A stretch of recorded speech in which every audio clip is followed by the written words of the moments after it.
둘째 날이니까 훨씬 더 여러분과 좋은 대화와 좋은 말씀으로 여러분을 섬기길 원합니다. 제 마음대로 안 되고 하나님께서 은혜 주셔야 되는데 여러분이 또 같이 저와 같이 은혜 받는 마음으로 이 자리에 말씀을 들으셨으면 합니다.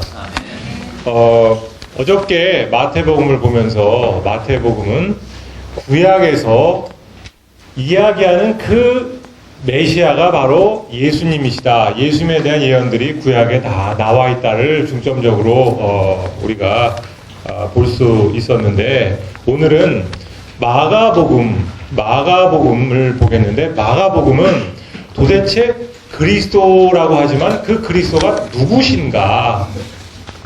어떤 그리스도신가? 제자들은 뭘 오해하고 있고 그 오해 때문에 무슨 문제가 생기고 우리는 어떻게 예수님을 따라야 되는가 이걸 배우려고 합니다. 그래서 여러분도 우리가 그리스도라 그럴 때 무엇을 잘못 알고 있고 우리가 무엇을 제대로 또 추구해야 되는지를 오늘 보도록 하겠습니다. PPT. 자, 여러분에게 제가 질문 하나 드리겠습니다. 마가복음이 두 번째로 나오는 이유가 뭘까요?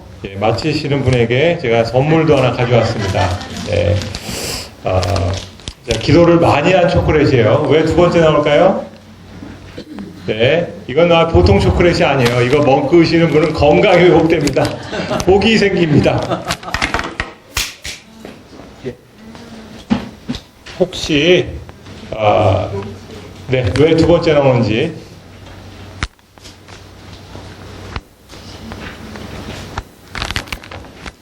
마태복음이 먼저 나오니까 두 번째죠.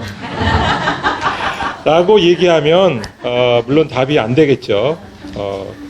빠졌는데 될지 모르겠습니다.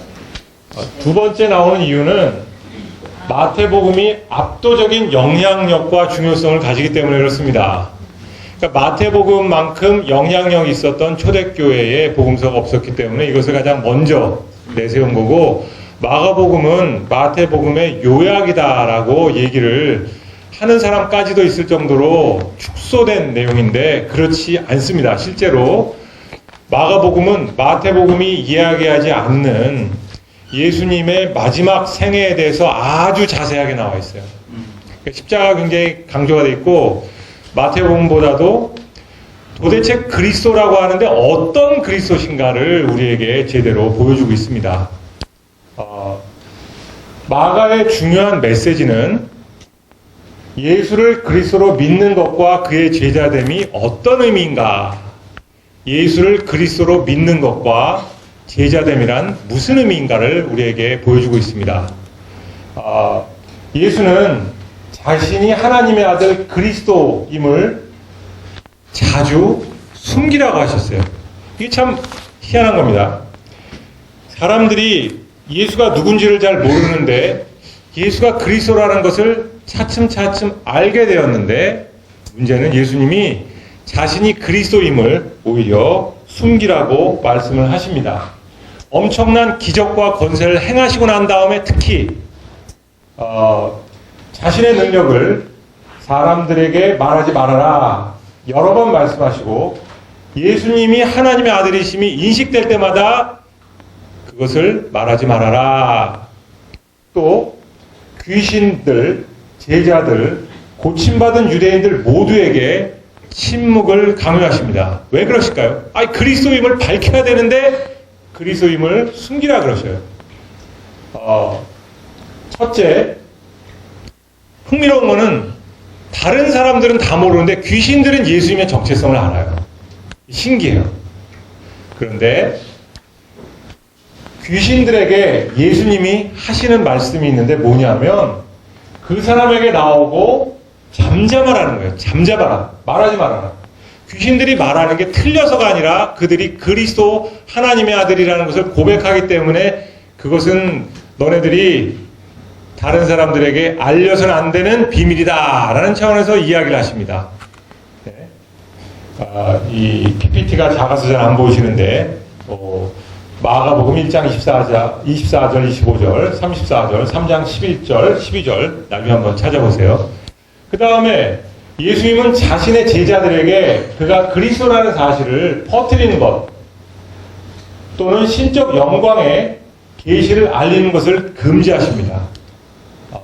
또 들으시되 너희는 나를 누구라 하느냐? 베드로가 대답하되 주는 그리스도시니라. 그러니까 예수님이 하시는 말씀이 아무에게도 말하지 말아라. 신기하죠? 여러분 전도해야 되는 거 아니에요? 또한 그에게 고침을 받거나 그의 권능을 증거하는 많은 사람들에게 그가 누구신지를 그가 한 일을 말하지 말라라고 말하는 마가복음 내용이 굉장히 많습니다. 마가복음 1장 44절, 5장 43절, 7장 36절, 8장 26절. 그런데 실상은 더 널리 퍼집니다.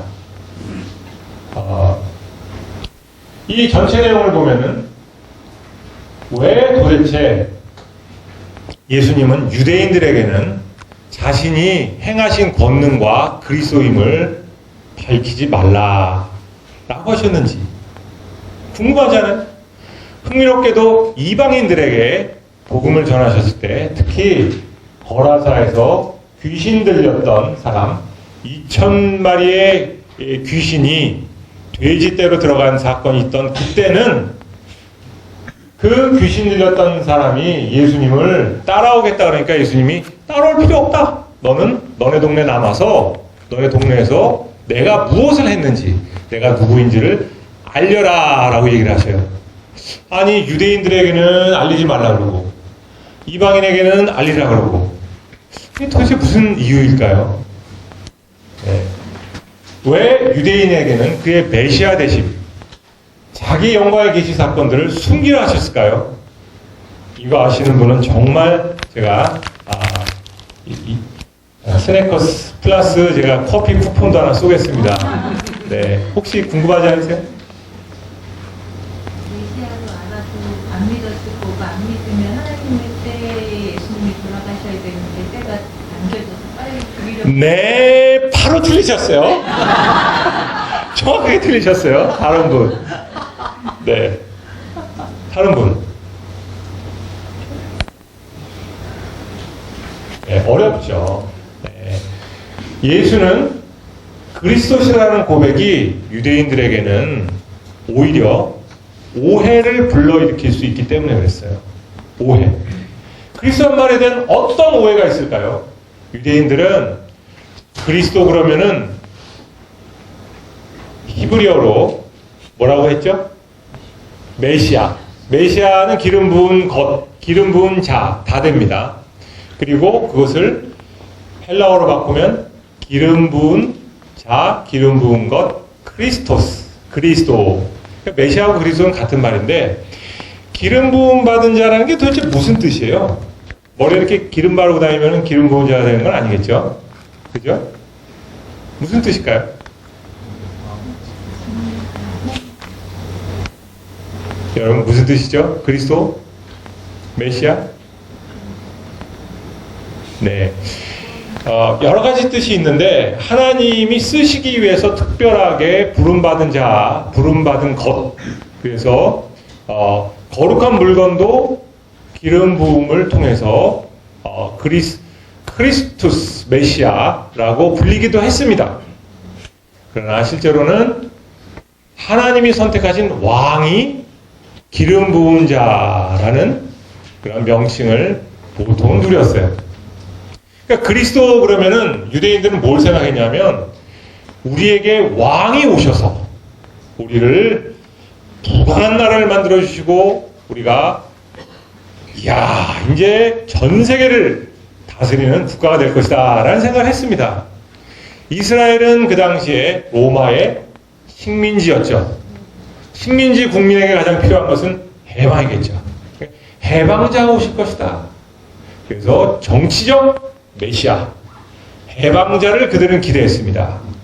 그리고 그들이 전혀 몰랐던 게 하나 있었는데 메시아가 고난을 받고 십자가에 죽어야 된다는 사실은 그들은 꿈에도 생각도 못했어요. 아니 어떻게 왕이 십자가에 매달려? 말도 안 되지. 그래서 예수님이 실제로 십자가에 못 박혀 죽으실 때는 거기 명패가 유대인의 왕이라는 죄목이었어요. 그러니까 그게 사실은 잘못된 죄목인데 맞는 제목이에요. 예수님은 실제로 유대인의 왕, 그러나 그뿐이 아니라 인류의 왕으로 오셨죠. 그게 메시아라는 뜻입니다, 여러분. 특히 사람들이 잘못 알고 있었던 것 중에 하나가 메시아가 오시면 우리를 다스려 주실 것이다 라고 생각하고 메시아를 추종하는 자들은 다 메시아처럼 군림하게 된다. 영의정, 좌의정짜리 12지파를 다스리는 권세, 이런 거를 많이들 생각했는데 예수님이 보여주신 모습은 세상의 왕의 행동이 아니라 종의 모습이었어요. 섬기는 모습, 그죠? 여러분 잘 아시잖아요? 그래서 이 땅에서 제자들에게 높은 권세를 약속하지 않는 그리스도의 모습이셨습니다. 그래서 제자들은 사실은 예수님이 누군가를 입으로는 고백했지만 이해할 수가 없었습니다. 예수님은 그들의 욕망을 채워주러 오신 분이 아니라 그들이 욕망을 내려놓고 욕망을 버리고 예수님처럼 가장 낮은 자로 살아가기를 원하는 그런 메시아셨어요. 그리고 본인이 모범이 되셨죠. 예수님을 따르는 것은 사실은 오늘날도 많은 이에게 실수일 가능성이 있습니다. 네, 실수요. 이 자리에 여러분 잘못 오셨을 수도 있어요. 제 설교 듣고 변하지 않으면 여러분에게는 심판이 임할 것이기 때문입니다. 왜냐하면 말씀을 듣고 순종 안 하면요, 그만큼 심판이 강해요. 네, 오늘 말씀은 좀 강합니다. 네. 사람들은 예수를 따르는데 그 기대가 잘못된 경우가 많습니다. 제자들이 그랬어요. 제자들이. 네. 어떤 이유로 따를까요? 여러분 오늘날도 예수님을 따르는 사람 중에는 이런 사람들이 있습니다. 그 당시와 마찬가지로 나의 욕망을 채우기 위해서 물질적인 필요가 채워지는 것 때문에 교회를 나오는 사람도 있을 수 있고 하나님의 도움을 받아서 고통 없는 삶을 한번 살아보자 이런 생각을 가지고 예수님께 나오는 사람이 있을 수 있어요. 그러나 그것은 마가복음에 따르면 철저하게 실수하는 겁니다. 예수를 잘 모르시고 오는 거예요. 그리고 잘못 나왔기 때문에 이제 방향을 돌이켜야 됩니다. 저는 예수님을 믿으면서 제가 이건 아니다 싶은 것이 있는데 뭐냐면 예수님은 제게 성공을 보장하지 않으신다는 사실을 알게 됐어요. 예수님은 내게 성공을 보장하지 않으신다. 둘째, 예수님은 내게 고통 없는 삶을 선물하시는 분이 아니다.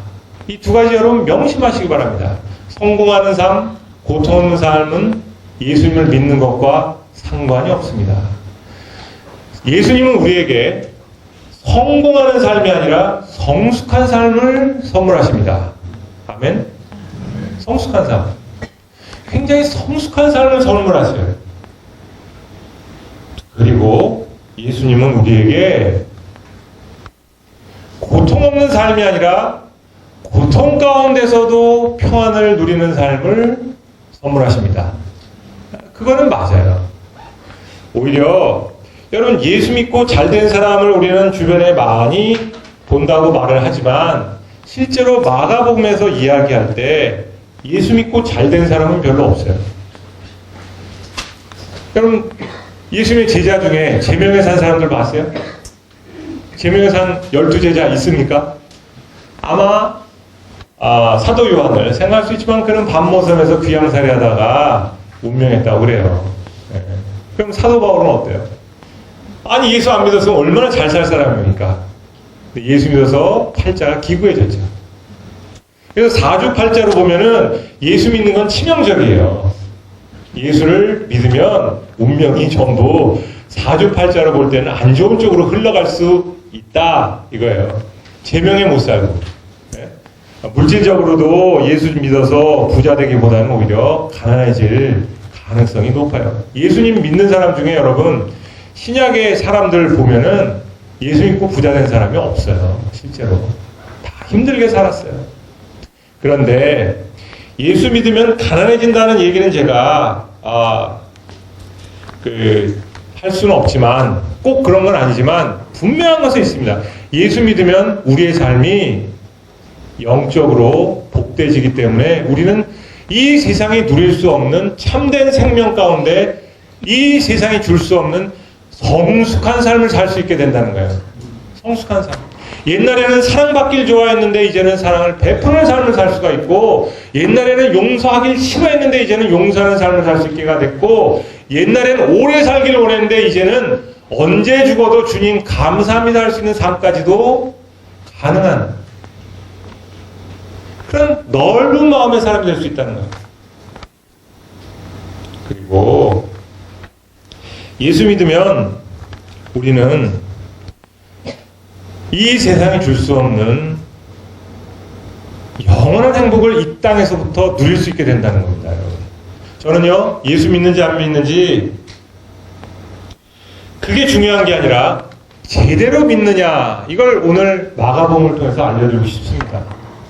마가복음을 통해서 여러분이 원하는 것들, 돈, 명예, 권력, 무병장수, 애들 잘 되는 거, 이거 원하시는 건지, 아니면 그거보다 더 높은 차원의 행복을 원하시는 건지, 그걸 여러분 결단하셔야 돼요.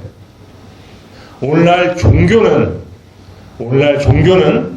너무나 인간의 욕망을 채워주려는 방식으로 사람들에게 복음을 전합니다. 예수 믿고 잘 살아보자. 예수 믿으면 복 받는다. 예수 믿으면 병 난다. 물론 맞는 말일 수도 있지만 그것이 바로 제자들이 예수님을 잘못 알고 따랐던 이유예요. 예수님이 그들을 버리지는 않으셨지만 그들에게 그런 것을 보장해 주시지 않았다가 마가복음의 내용입니다. 그리스도의 정체성, 그리스도는 누구십니까? 바다도 잠잠케 하시는 분입니다. 폭풍 가운데 바다를 잠잠케 하시는 분인데, 구약에 보면은 시편에 하나님은 바람을 자기 사신으로 삼으셨다. 바다를 향해 내 높은 파도가 여기서 그칠지니라. 욥기 말씀. 예수님은 바다를 잠잠케 하시는 분인데, 그 잠잠케 하시는 것은 구약에서 하나님만이 하실 수 있는 것을 하신 거예요. 그러니까 예수님은 누구시죠? 하나님이셔요. 하나님. 그런데 예수님이 귀신을 내쫓고 또 죽은 사람을 살리시고 광야에서 떡을 먹이시고 수많은 사람들에게 어마어마한 기적을 베푸시는데, 예수님의 제자들은 막상 귀신들이 알았던 하나님의 아들, 그걸 몰라요. 그걸 모릅니다. 그는 군중을 먹이기 위해서 2번씩이나 떡을 많이 만들어내는 오병이어, 어떨 때는 7개 떡으로 만드시는 기적을 베푸십니다. 그러면서 예수님은 그들에게 8장 19절에 이렇게 말씀하셔요. 너희가 눈이 있어도 보지 못하며 귀가 있어도 듣지 못하느냐? 내가 누군지를 왜 모르느냐? 나 지금 너희하고 같이 있지 않냐? 자, 여러분, 근데 제자들 입장에서 생각해보세요. 아니, 구약에 언제 하나님이 인간 되신다는 말을 직접적으로 하신 적이 있어요? 없잖아요. 네?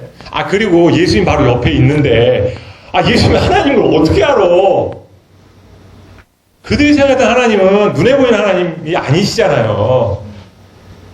그런데 예수님은 사실은 그들에게 보여주셨어요. 여러분, 하나님은요, 어마어마하신 분 같지만 우리를 위하여 자신을 이렇게 낮추시고 인간의 모습으로 오신 분이에요.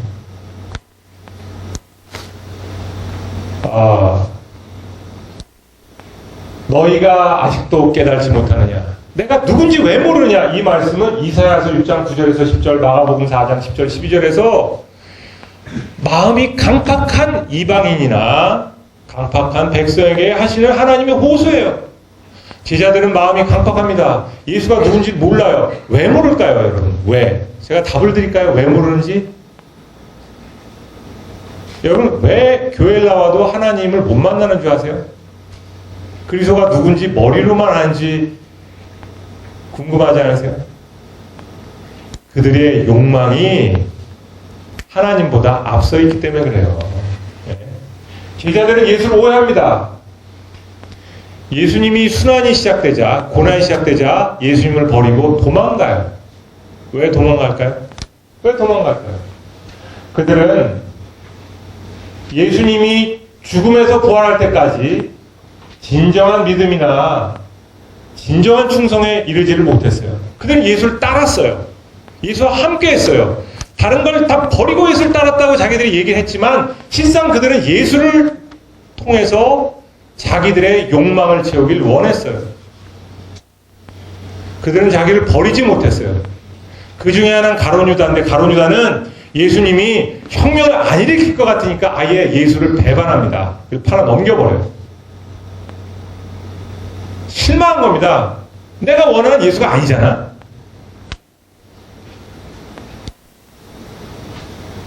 제자들은요, 두 단계의 신앙을 거치는데 이것은 마가복음 8장 22절에서 10장 52절까지 보면요, 맹인을 치유한 이야기가 두 번이 나오는데 첫 번째 내용을 8장 22절부터 보면은 거지 바디메오의 이야기 아시죠, 여러분? 그 얘기가 나옵니다. 근데 바디메오의 치유는 참 신기해요. 왜냐하면 맹인의 손을 붙잡고 그의 눈에 침을 뱉으시며 안수를 하셨는데 처음에는 그에게 무엇이 보이느냐 이런 질문을 하셔요. 그러니까 그가 뭐가 희미하게 보여요. 사람들이 막 하루하루는 지나가는 것 같은데 나무 같은 것이 막 지나가는 것 같아요. 그때 예수님이 희미하게 보인다 그러니까 두 번째 안수를 하십니다. 두 번째 안수를 하고 나시니까 나서 그가 모든 것을 보았어요. 어떤 사람들은 이렇게 얘기해요. 아유, 예수님도 능력이 이렇게 두 번 하셔야 되는 경우도 있었구나. 예수님의 치유가 이렇게 완벽하지 않은 경우도 있었구나. 한 방에 치유가 안 되는 경우 있었네. 아닙니다. 예수님 일부러 그러신 거예요. 바디메오는 맹인이었어요. 맹인은 눈만 먼 사람을 맹인이라 그러는 게 아니라 영의 눈이 감긴 사람도 맹인이라고 할 수 있어요. 제자들은 예수님에 대해서 눈이 감겨 있었어요.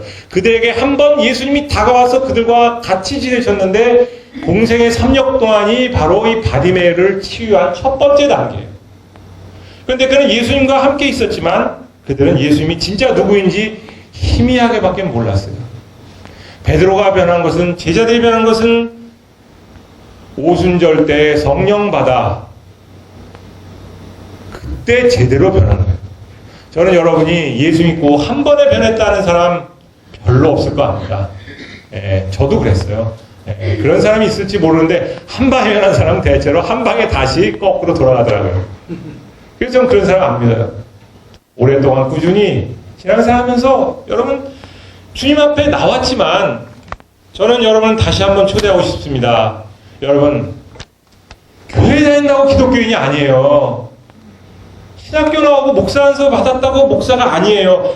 여기서 다시 한번 주님의 부르심을 받은 목사가 필요한 거고 교회에 나와서 여기서 다시 하나님의 백성 되기를 각오하는 하나님의 백성의 체험하기를 원하면서 그 체험을 하는 여러분이 되시길 바라요. 여기가 세상이에요. 옛날에는 교회가 좀 거룩하고 이런 면이 많았었는데 요즘은 교회가 세상입니다. 그래도 세상보다는 한 걸음 하나님을 만나기가 쉬운 세상이에요. 네?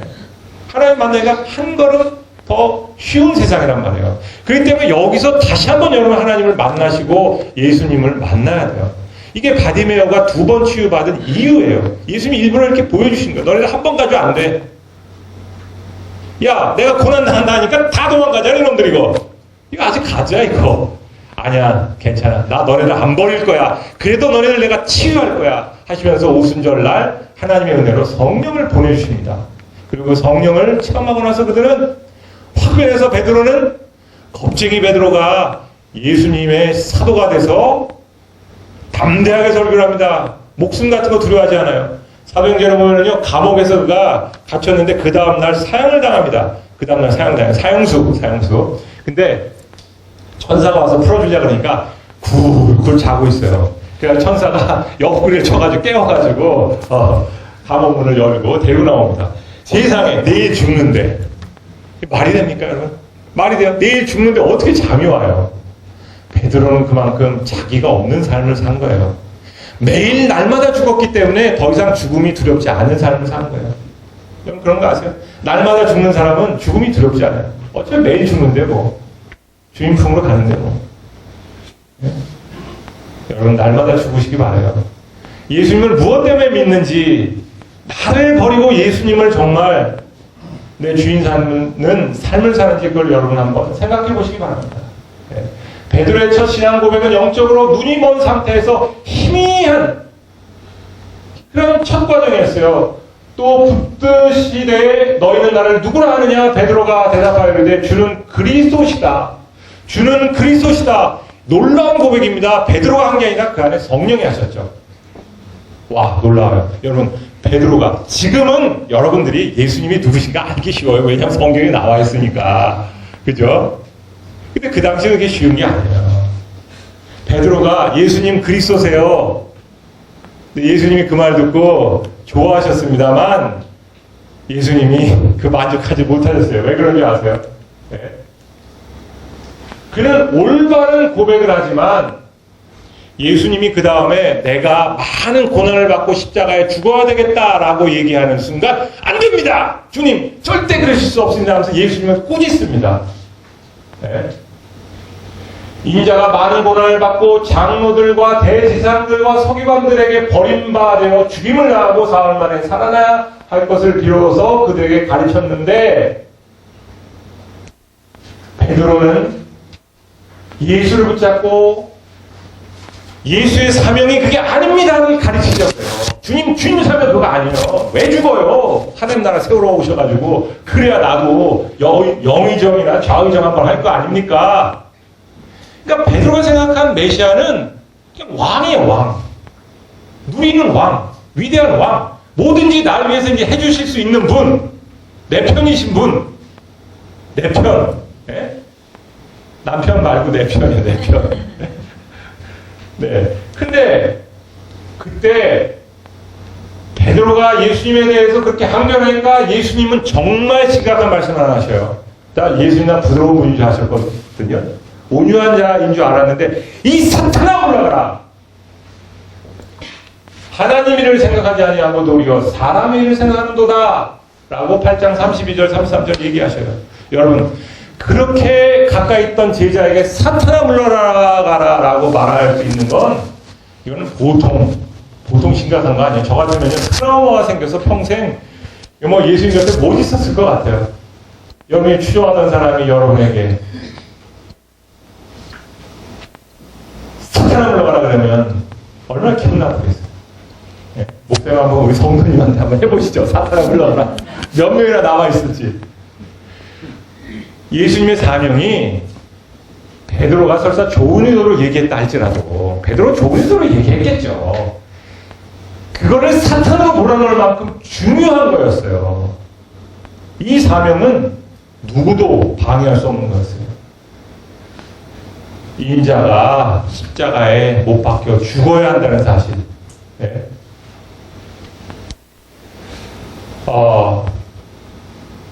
그러면 메시아를 따르는 사람들은 도대체 무엇을 믿어야 한다는 겁니까? 무엇을? 중요한 것은 나를 따라오려거든. 이제부터 예수님이 말씀하셔요. 나를 따라오든 뭘 해야 된다? 내가 십자가를 진 것 같이 너네들도 십자가를 지고 나를 따라라 이거예요.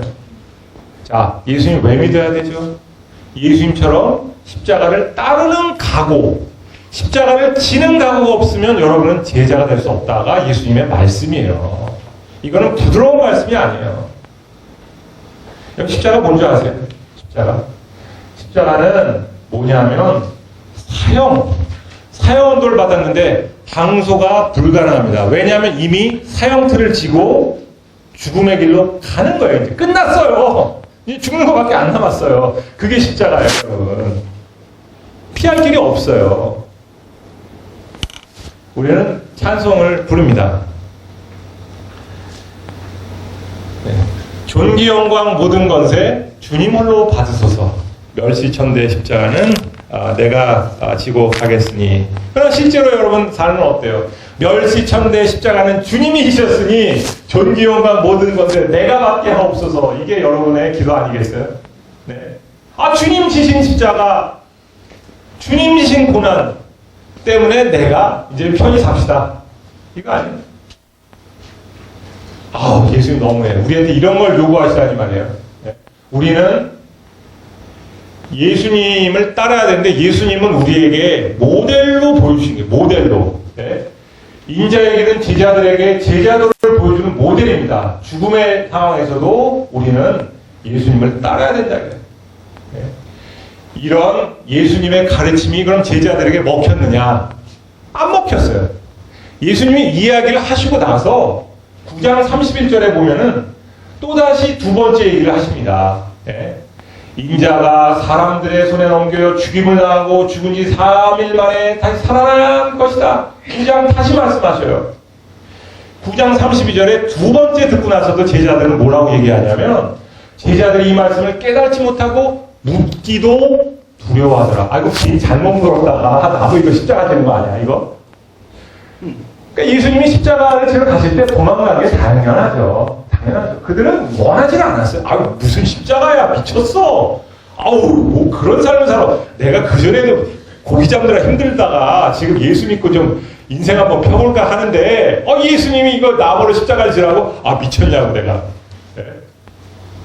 예수님의 사명을 이해하지 못하는 것은 또한 자신들의 사명을 이해하지 못하는 거예요. 지금 예수님이 왜 그들을 부르셨는지 그들은 전혀 몰랐어요.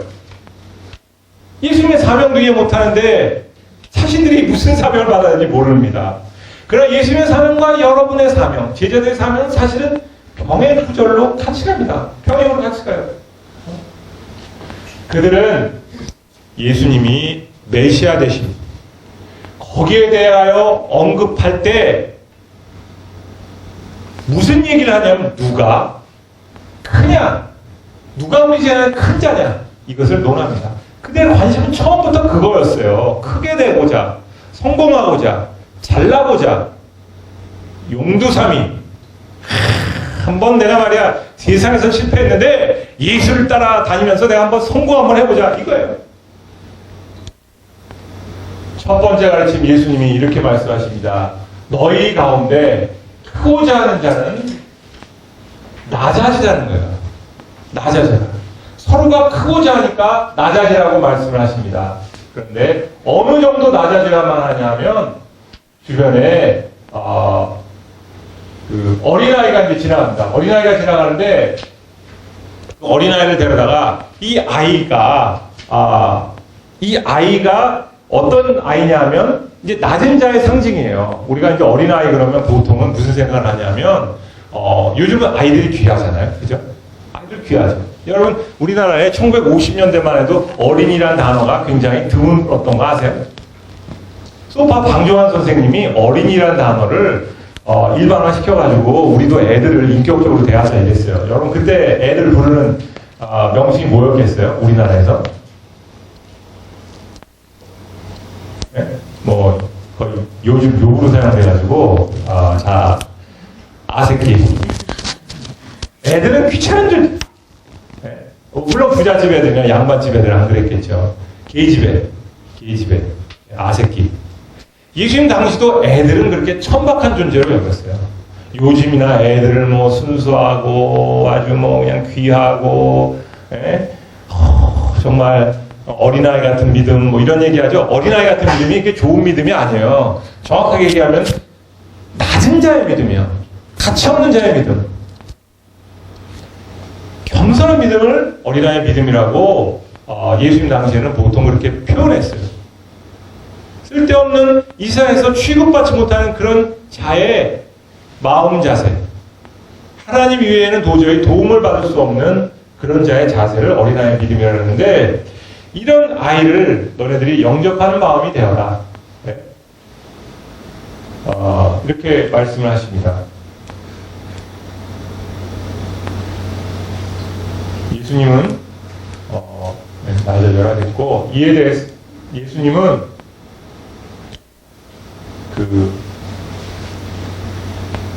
자신의 치유 능력, 권능의 사역을 보이셨지만 제자들은 예수님을 따라다님으로써 권능과 여러 가지 귀신 추출, 병 고침 이런 능력의 출입구가 되는 것을 꿈꾸었어요. 또 그들은 이야 이제 나 예수 믿으니까 막 귀신도 쫓고 말이야 병도 고치고 기적도 행하고 대단해.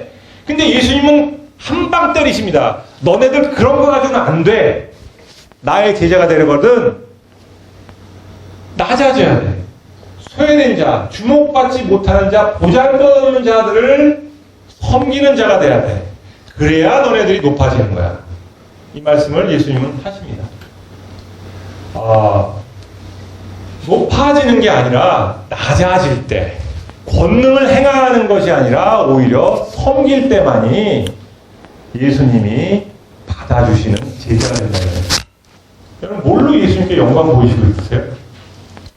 어떤 사람들은 돈을 많이 벌어서 성공해서 애들을 잘 키워서, 목회자들은 교회를 크게 해서 예수님께 영광 돌려야지 하지만 이거는 마가복음에서 얘기할 때 그것은 하나님 보시기엔 아무것도 아니에요. 아무것도 아니에요. 하나님 앞에 가보세요.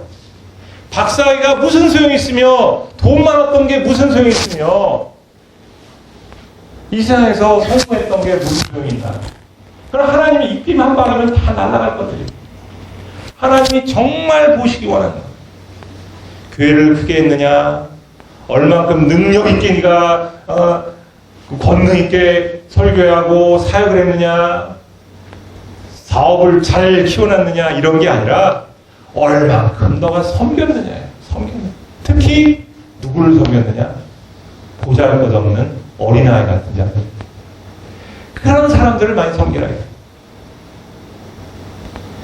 여러분 낮은 자가 될수록 하나님 보시기에 높은 자예요. 근데 여러분 자꾸 높은 자가 돼야 하나님도 나를 영광스럽게 만드시는 거 아니냐 이런 생각을 합니다. 이런 생각을 해요. 자꾸 여러분 뭐 구약에서 뭐 요셉 얘기하고 뭐 또 모세 얘기하고 다 그럽니다, 여러분. 근데 요셉은 하나님이 쓰셔서 그 자리에 올라간 것도 맞고 분명히 엄청난 애굽의 2인자의 위치까지 올라가서 누렸던 것도 맞습니다. 그런데 그 다음에 나오는 모세. 그 위치를 버리고 광야로 내려가 버리잖아요. 그러니까 한마디로 올라가느냐 내려가느냐 이게 중요한 게 아니라 얼만큼 하나님의 사람으로서 살았느냐가 중요한 거예요, 여러분. 잠언서 보면 우리가 성공하는 걸 가르쳐주죠. 어떻게 하면 이 세상에서 우리가 편안하게 관계를 잘하며 살 수 있느냐. 바로 다음에 나오는 잠언서는 헛되고 헛되니 모든 것이 헛되도다예요. 그러니까 세상에서 여러분이 누리는 것이 나쁘다는 얘기가 아닙니다. 저는 여러분 가난하게 돼야 된다 이 말씀을 드리는 게 아니라 그런 것들에 대해서 여러분 집착하지 말고 그런 것들보다 귀한 여러분의 삶이 있다는 것을 아실 때 여러분이 예수님의 제자라는 겁니다.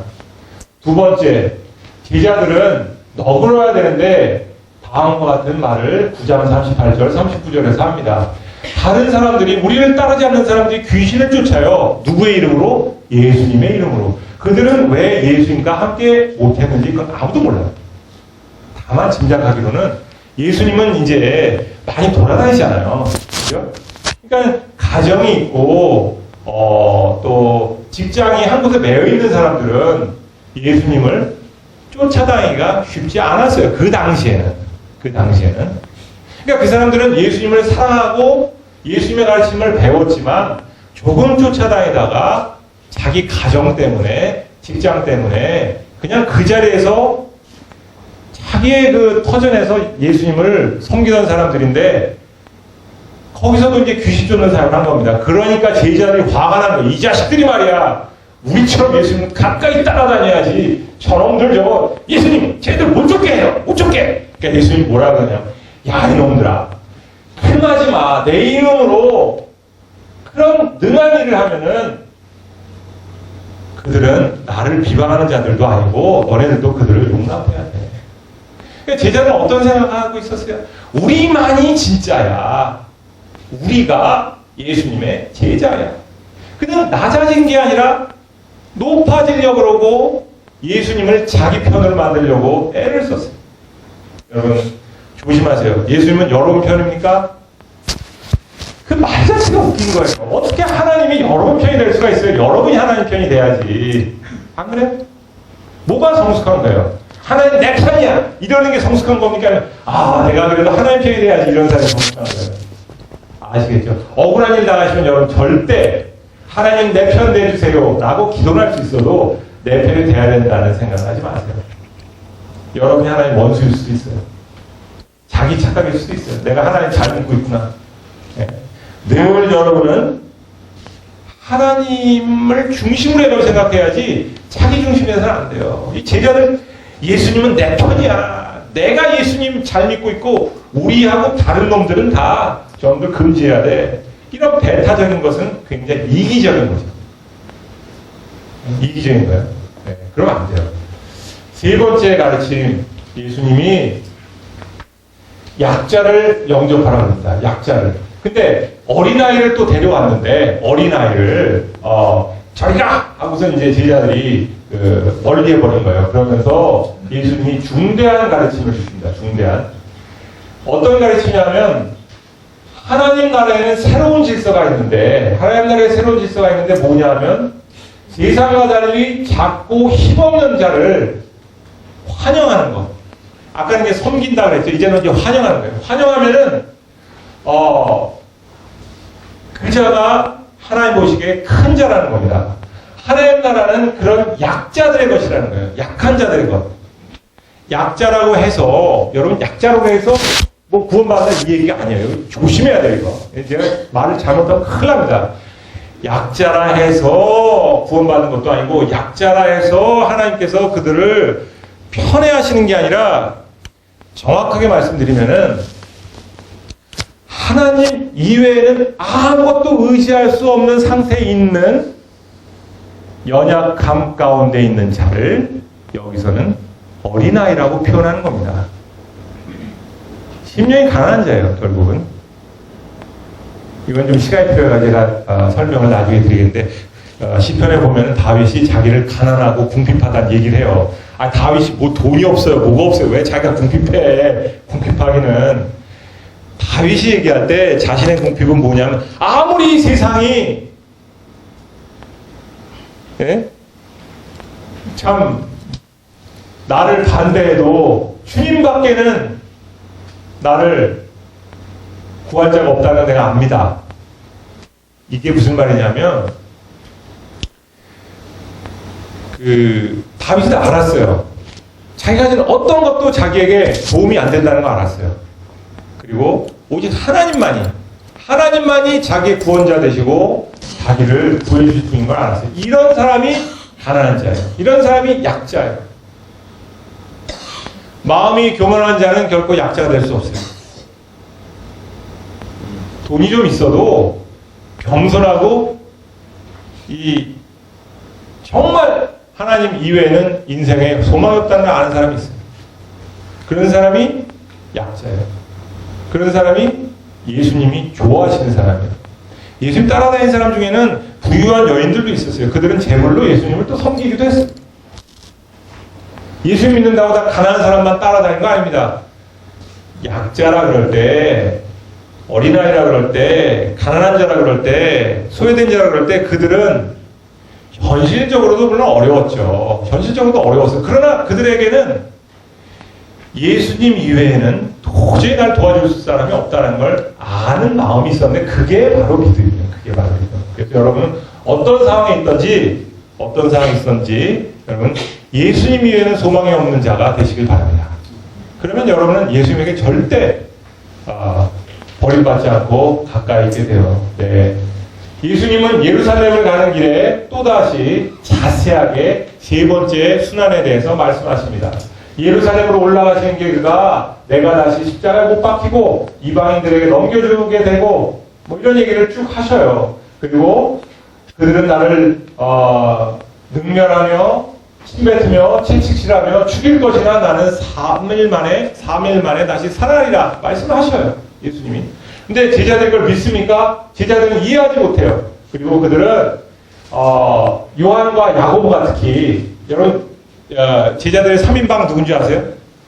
베드로, 야고보, 요한이 3인방이 굉장히 중요한데 그 중에 야고보하고 요한이 예수님께서 나와서 다른 복음서는 세베대의 어머니가 나와서 이제 아들들 부탁하는 걸로 나오는데 여기서는 요한과 야고보가 예수님께 나와서 하나님 나라가 완성되면 자신들에게 가장 높은 지위를 달라고 요구합니다. 가장 높은 지위. 지금 잘못 알고 있는 거예요. 아직도 하나님 나라가 뭔지, 예수님을 따르는 게 뭔지, 예수님이 왜 오셨는지 아직도 모르고 있는 거예요. 네. 그래서 예수님께 구합니다. 그러니까 예수님이 이르시되 하나는 주의 우편에 하나는 좌편에 앉혀달라는 그의 그들의 그 요구를 들으시고 뭐라고 말씀하시냐면, 야, 내 고난에 너네들이 과연 참여할 수 있겠느냐? 니네들이 내가 당할 고통과 수치를 당할 수 있어? 그러면 그 자리에 갈 수 있는데 그거 너네들이 할까? 그러니까 그들이 뭐라 그러냐면, 그들이 말하되 39절 할 수 있나이다. 할 수 있나이다. 이들의 목적은 뭐예요? 높아지는 거예요. 높아지기 위해서 고난 당하겠다 이거예요. 그러니까 아직도 뭔가 정신 못 차리고 있는 거예요. 아직도. 그러니까 높아지는 게 목적이야, 무조건. 네. 그러니까 너희가 내가 마시는 잔을 마시며 내가 받는 세례를 받으려니와 너네들은 하나님이 주신 그 위치에 가게 된다. 결국은 이들은 지들이 원하는 대로 이 잔을 받게 됐어요. 그러나 이것은 아름다운 잔이었어요. 그들은 오순절 이후에 알게 됐어요. 예수님이 왕이지만 우리가 생각하는 그런 왕이 아니라 섬기러 오신 왕이고 목숨을 주러 오신 왕이고 우리도 예수님처럼 목숨을 바쳐야 되는 거구나. 그래, 이게 복된 길이구나. 이거 안 거예요. 네. 그 자리를 받았어요. 네. 제자들에게 위대함이란 탁월함, 남들에게 인정받음, 높은 권세 이거였지만 예수님에게 위대함이란 오히려 다른 이에게 영광을 돌리고 자신이 섬기며 죽음까지 희생하는 그런 마음자세였습니다. 인자한 것은 섬김을 받으러 함이 아니라 오히려 섬기려 하고 자기 목숨을 많은 사람에게 내어주기 위함이다. 이거는 예수님만의 사명이 아닙니다, 여러분. 여러분도 따라야 돼요. 여러분은 너무나 예수님이 나를 위하여 십자가에 못 박혀 죽으신 것만 얘기하길 좋아하지. 왜? 편하니까. 나도 예수님처럼 살아야 되겠다. 예수님의 삶을 본받아야겠다. 이거가 너무 약해요. 근데 힘듭니다. 힘들어요. 우리 본성을 거스려요. 그런데 여러분에게 말씀드릴 수 있는 건 이것이 성숙의 기회고 성숙할 수 있는 가장 빠른 길이에요, 여러분. 뿐만 아니라 세상이 줄 수 없는 행복을 누릴 수 있는 길인 것을 알려드리고 싶습니다. 결국은 세상에 가치 있는 자들은 예수님을 떠났습니다. 오직 바디메오만이 예수님을 추종하기 시작합니다. 거지 바디메오, 맹인 바디메오. 어차피 가진 것이 없으니까. 만약에 여러분이 가진 것이 없다면 감사하세요. 가진 것이 있어도 감사하세요. 그러나 가진 것이 없다면 어차피 잃을 것도 없는데 예수님 따르기 더 쉽지 않아요? 어차피 더 잃을 것도 없는데. 그래서 예수님은 나귀 타고 예루살렘을 들어가시는데 그때 예수님이 그때부터는 자신이 그리스도이심을 드러내기 시작하십니다. 내가 어떤 그리스도인가를 이제부터 알려주겠다 하시면서 사람들에게서 막 칭송을 받죠. 호산나 호산나 다윗의 왕이여 칭송을 받을 때, 그리고 재판장에서도 네가 칭송받을 자의 아들 그리스도냐라고 이야기했을 때 예수께서 이르시되 내가 크니라. 네가 그렇게 대답했다 라고 인정하십니다. 이때 처음 예수님이 말씀하신 거예요. 왜냐하면 그래 나야. 근데 나는 십자가에 죽을 그리스도야. 니들이 생각하는 그런 왕이 아니야. 예수님이 왜 죽으셨어요? 여러분 위해서. 이게 왕되심의 의미예요. 왕되심의 의미. 여러분 정말 왕같이 사시고 싶으세요? 네? 왕같은 제사장이 되고 싶지 않으세요? 섬기시고 낮아지시고 목숨까지 주님을 위하여 내 던질 각오가 돼야 된다는 거예요. 여러분. 고난이 점점 다가오자 그는 자신을 숨기는 것을 완전히 포기하신다. 그리고 마가복음은 우리에게 메시아 되심은 그의 능력뿐만이 아니라 그의 하나님 되심은 그의 위대한 기적에서가 아니라 오히려 고통과 죽음에서 그 섬기는 자리에서 나타났다를 보여주는 거예요. 여러분, 예수님이 왜 예수님인 줄 아세요? 이 세상에서 그처럼 낮아지고 하나님이 인간에 대해서 낮아지고 우리를 위하여 목숨을 버리신 분이 없기 때문에 그래요. 자신을 위하여는 아무것도 예수님이 하신 게 없어요. 그 인생은 오로지 우리를 위하여 사셨을 뿐입니다. 그리고 그는 십자가에 매달려 죽기까지 정말 우리를 섬기셨어요. 하나님의 길은 인간의 길과 다릅니다. 세상은 하나님의 길을 잘못 알고 있어요. 제자들은 진정한 제자가 되기 위하여 무엇을 해야 되느냐면 세상의 가치관을 완전히 버려야 합니다. 세상의 가치관은 뭡니까? 성공하라, 돈 많이 벌어라, 잘 살아라, 남한테 인정받아라. 이거 아니에요? 여러분, 세상에서 뭐라 그러는 줄 아세요? 모난돌이 정 맞는다. 예수님은 뭐라 그러세요? 모난돌이 되어서 정을 맞아라. 네? 적당히 살아라가 아닙니다.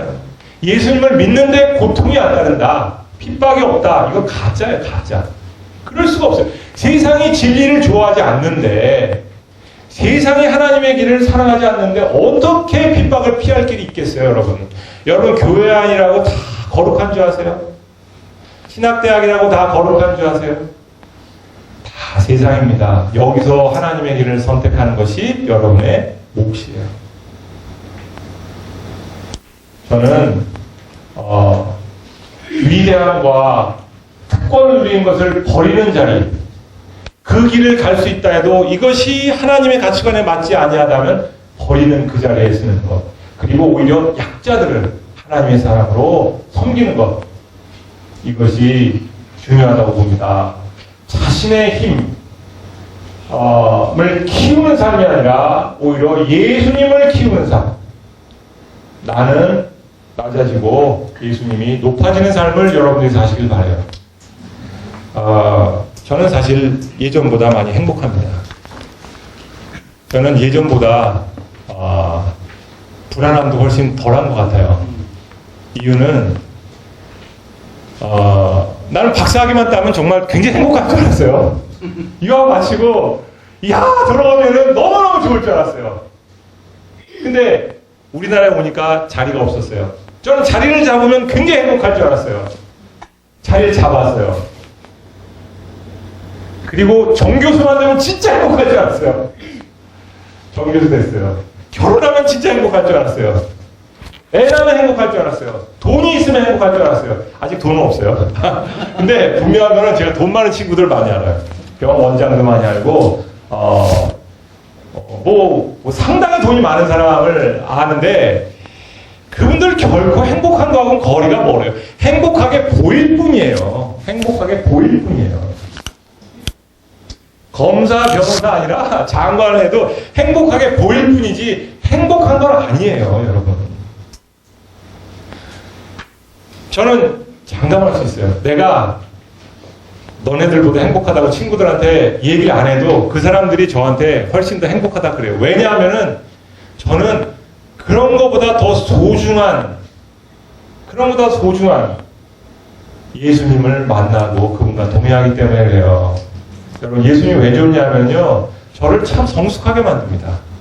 성공은 내가 모르겠어요. 그거는 사람마다 타고난 게 있어가지고 다 다른데 참 예수님 만나니까요 아픕니다. 힘들어요. 예수님의 가르침처럼 정말 진짜 힘든 거 없어요. 근데 하루하루 살아나가면서 맨날 제자리 걸음하면서 사는 것 같은데 시간이 지나서 뒤돌아보니까 제가 많이 성숙해 있더라고요. 옛날보다 많이 너그러졌더라고요. 내 자신을 많이 부정하고 있더라고요. 세상은 미쳐있는데 나는 그 미침 속에서 약간은 때때로 눈을 뜨고 정신을 차리고 살더라고요. 이 세상 한순간도 정신 못 차리고 사는 사람 많습니다, 여러분. 돈에 홀려서 권력에 홀려서, 여자에 홀려서 거기에 취해서 한 사람이 많아요. 자신만을 망치는 게 아니라 다른 사람들도 망치면서 마지막 죽을 때 하루살이, 하루도 못 살아본 하루살이처럼 그냥 쾌하고 죽는 인간들 많아요. 그러지 마세요, 여러분. 여러분 시간 귀합니다. 여러분 인생은 한 번이에요. 이 한 번의 인생을 누구보다 성숙한 삶. 왜 성숙해야 되느냐? 누구보다 행복을 누릴 수 있으니까. 그 행복은, 세상이 주는 행복은 참 뒤탈도 많고 없어지면 불행한데, 예수님이 주는 행복은 있잖아요. 돈이 있어도 행복한데 돈이 없어도 행복해요. 누가 진짜 행복한 걸까요? 돈이 있을 때만 행복한 사람하고, 돈이 있을 때도 행복한데 없어도 행복한 사람하고, 그 행복의 수준이 달라요, 여러분. 네. 다르다고요. 그 행복 여러분 누리시기 바라요. 예수님 같이 사시기 바랍니다. 감사합니다. 네.